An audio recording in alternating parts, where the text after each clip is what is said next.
Hi, I'm Joe DuPont, and today I'd like to show you the basics of tying up a bobber and jig setup for steelhead fishing.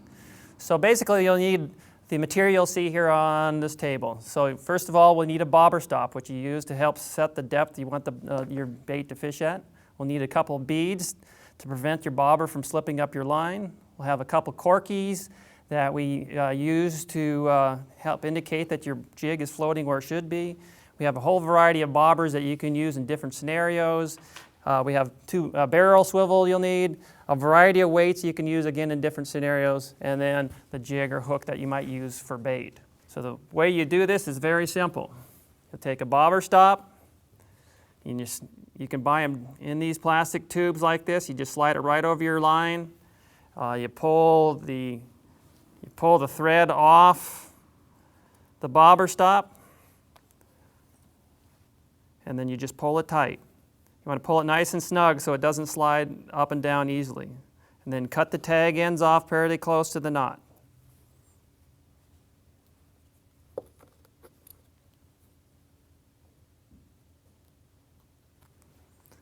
The next step is to put a bead on. Remember, the bead is to help make sure the bobber won't slide over the bobber stop.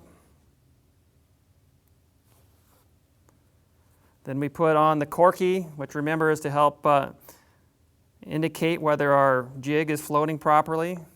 Then as I indicated earlier, there's a whole variety of different bobbers we can use. I'll just select this one in this case. You slide that on next. Then we have a variety of weights you can use. In this case, I'm just going to use a slip sinker. We'll slide that on next. Then we tie on our swivel.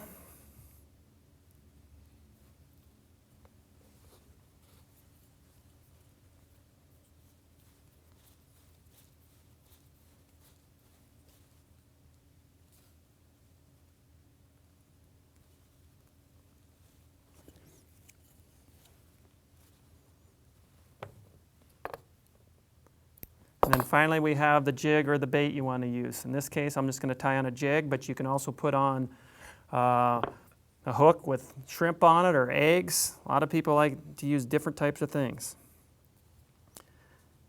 Typically I like to use a little bit lighter line that goes between my jig and the swivel. That way if you snag your swivel up or your jig up, you can break it off without breaking off the rest of your setup. And we usually have about 1.5 feet of line between the swivel and the jig.